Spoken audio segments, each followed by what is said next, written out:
کوئی ایسا علاقہ نہیں اردو کے شاعر ادیب موجود نہ ہو۔ اردو کا شاعر ادیب آپ کو پنجاب میں بھی ملے گا، سندھ میں بھی ملے گا، خیبر پختونخوا میں ملے گا، بلوچستان میں ملے گا، گلگت بلتستان میں ملے گا، آزاد کشمیر میں بھی ملے گا۔ اس زبان کی ہمہ گیری کہتے ہیں وسعت کو، پھیلاؤ کو۔ ہمہ گیری کا اندازہ اس بات سے لگایا جا سکتا ہے کہ پاکستان کے ہر صوبے کا دعویٰ ہے کہ اردو اس کے ہاں پیدا ہوئی۔ پنجابی کہتے ہیں کہ اردو پنجاب میں پیدا ہوئی، اردو کا اوریجن پنجاب ہے۔ سندھی کہتے ہیں نہیں سندھ میں پیدا ہوئی۔ بلوچی کہتے ہیں نہیں اردو کا ماخذ بلوچستان ہے۔ خیبر پختونخوا کہتے ہیں کہ اردو زبان وہاں پیدا ہوئی۔ تو دیکھیں اس کا مطلب ہے ہم اردو سے کتنی محبت کرتے ہیں۔ ہر بندہ انگلش میں کہتا ہے اردو کو اون کر ہے۔ اس ضمن میں ہمارے محققین نے بڑا قابل قدر کام کیا ہے۔ کس محققین نے؟ یعنی تمام ملک کے محققین نے اردو زبان کے والے سے کہ اردو زبان کا ہے، پنجابیوں نے کہا پنجاب کی ہے، سندھیوں نے کہا سندھ کی ہے، بلوچیوں نے کہا بلوچوں کی ہے، اور پشتونوں نے کہا کہ یہ ہماری ہے۔ ٹھیک ہے جی۔ اب ذرا اس کی وضاحت آگے دی گئی ہے کہ پنجاب میں اردو، سندھ میں اردو، سرحد میں اردو، ابھی آپ کو بتایا خیبر پختونخوا کا پرانا نام سرحد میں اردو اور بلوچستان میں اردو کے عنوانات کے تحت متعدد کتابیں اور طویل مضامین تحریر ہوئے ہیں، جس سے اردو زبان کی تاریخ کے بارے میں معلومات حاصل ہوتی ہیں۔ اس طرح مقامی زبانوں کے اردو کے لسانی روابط پر خاصی مقامی زبانوں کے یہ کیا نہ تھا مقامی زبانوں کے اردو سے لسانی روابط پر خاصی تحقیق ہو چکی ہے۔ لسان زبان کو کہتے ہیں، لسانی روابط یعنی جو زبانوں کے آپس میں رابطے ہوتے ہیں ان کو لسانی روابط کہا جاتا ہے۔ اب ذرا اس کی تفصیل بھی دیکھ لیتے ہیں تاکہ آپ کو بات اچھی طرح سے سمجھ آ جائے۔ پنجاب کے رہنے والے دعویٰ کہتے ہیں کہ اردو کا تعلق پنجاب سے ہے۔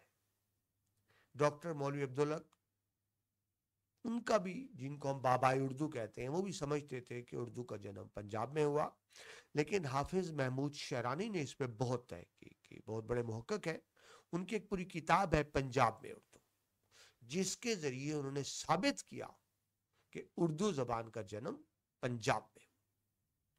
اب آتے ہیں سندھ میں اردو۔ سید سلیمان ندوی کی کتاب ہے نقوش سلیمانی، جس میں انہوں نے ثابت کیا کہ نہیں اردو کا جنم سندھ میں ہوا، کیونکہ سب سے پہلے سندھ میں اسلام آیا تھا۔ اسی طرح ڈاکٹر نبی بخش بلوچ بھی لسانی محقق ہے، ان کی تحقیق سے بھی انہوں نے ثابت کیا کہ اردو کا جنم سندھ میں ہوا۔ سرحد میں اردو کی بات کریں تو ڈاکٹر سید فضل الرحمان صاحب کا نام سامنے آتا ہے، جنہوں نے مختلف دلائل و براہین سے ثابت کیا کہ اردو زبان کا تعلق صوبہ سرحد یعنی موجودہ خیبر پختونخوا سے ہے۔ اور ایسے ہی ڈاکٹر عبدالغفور شاد صاحب ہیں، جنہوں نے ثابت کیا، اپنے طور پر ثابت کیا کہ اردو زبان کا تعلق صوبہ بلوچستان سے۔ تو یوں آپ سمجھ سکتے ہیں کہ دیکھیں تمام ہر صوبہ اردو کو اون کر رہا ہے۔ کیوں؟ یہ ایک محبت کا اظہار ہوتا ہے، ایک انس کا اظہار ہوتا ہے کہ اردو سے یہ سب انس اور محبت کرتے ہیں۔ آگے چلیے جی۔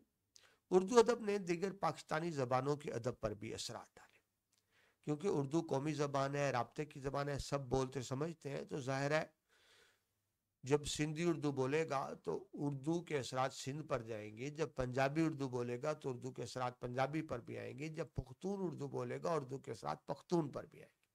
ٹھیک ہے جی۔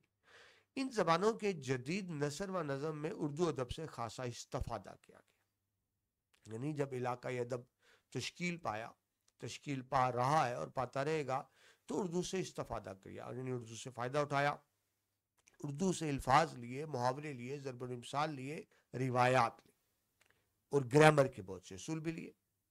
ساتھ ہی ان زبانوں کا ادب اردو ادب کو بھی متاثر کر ہے، یعنی جہاں اردو نے دیگر زبانوں پر اثرات ڈالے، بالکل اسی طرح دیگر زبانوں نے اردو پر بھی اثرات ڈالے۔ اس کو انگلش میں آپ کہتے ہیں ریسیپروکل ہوتے ہیں یہ معاملے۔ تو ظاہر ہے باقی زبانوں کے اردو پر بھی اثر آتا ہے، اردو کے باقی زبانوں پر اثر آتا ہے۔ نہ صرف یہ کہ ان زبانوں کے ادب کا ایک بڑا حصہ اردو میں منتقل ہو چکا ہے. بڑی اہم بات یہ ہوئی کہ سندھی لٹریچر تھا. اب میں پنجاب میں رہتا ہوں, پنجابی میں تو سندھی نہیں جانتا, تو میں سندھی شعرا کو کیسے پڑھوں؟ تو ہوا یہ, سندھی شعرا کا کلام کا ترجمہ اردو میں آ گیا, بلوچی شعرا کے کلام کا ترجمہ اردو میں آ گیا, آپ کے سلیبس میں بھی شامل ہے. ٹھیک ہے جی. پشتون شعرا کا پشتو کلام کا ترجمہ اردو میں آ گیا. ٹھیک ہے. تو اس سے ایک تو یہ ہوا کہ اردو کا دامن وسیع ہوا, اور دوسرا زبانیں ایک دوسرے کے قریب آئی. ٹھیک ہے جی. تو علاقائی زبانوں کا ذخیرہ اردو میں آ چکا, اور اسی طرح بلکہ اردو کے ذخیرہ الفاظ میں ان زبانوں کے الفاظ کی آمیزش سے خوشگوار اضافہ ہو. آمیزش ملنا, یعنی اردو میں ان زبانوں کے الفاظ شامل ہوئے, ملے. اردو میں اب وہ لب و لہجہ پیدا ہو رہا ہے جس سے ہم خالصتاً پاکستانی لب و لہجہ کہہ سکتے ہیں. ٹھیک ہے جی. یعنی وہ جو ہمارا لہجہ پنجابی, سندھی, بلوچی, پختون, کشمیری, گلگتی, بلبتی نہیں ہے, بلکہ خالصتاً پاکستانی لہجہ ایک وجود میں آ رہا ہے. یہاں آپ کو سبق کے آخر میں ایک بڑی انٹرسٹنگ بات بتاؤں کہ آپ کی جو قومی ترانہ ہے جو ہم پڑھتے ہیں, قومی ترانے میں میں نے اس پہ بڑی تحقیق کی ہے, اور اس کے لیے میں نے ایک الگ ویڈیو بھی بنائی تھی جس کا لنک ڈسکرپشن میں موجود ہے. قومی ترانے میں کل 53 الفاظ ہیں, 53. ان میں سے 28 الفاظ فارسی کے ہیں جو فارسی سے لیے گئے, 24 الفاظ عربی زبان سے لیے گئے, اور اردو زبان کا ایک ہی لفظ اس میں شامل ہے, کا.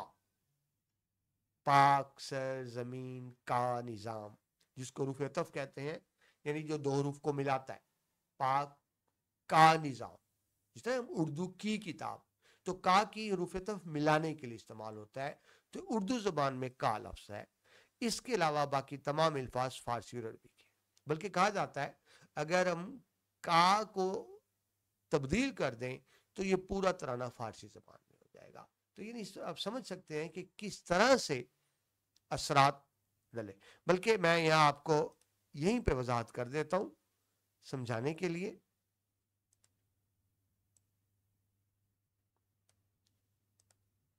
جی,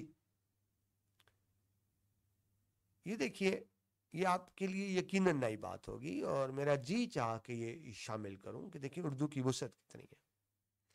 قومی ترانے میں فارسی الفاظ دیکھیں, پاک, سرزمین, شاد, باد, کشور, شاد, نشان, پاکستان, شاد, یاد, پاک, سرزمین, پائندہ, تابندہ, باد, شاد, پرچم, ستارہ, وا, رہبر, شان, جان, سایہ, خدائے. یہ سارے کے سارے فارسی الفاظ ہیں جو قومی ترانے میں شامل ہیں.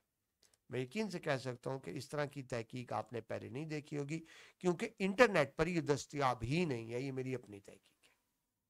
اب آ جائے عربی الفاظ کی طرف جو قومی ترانے میں موجود ہے.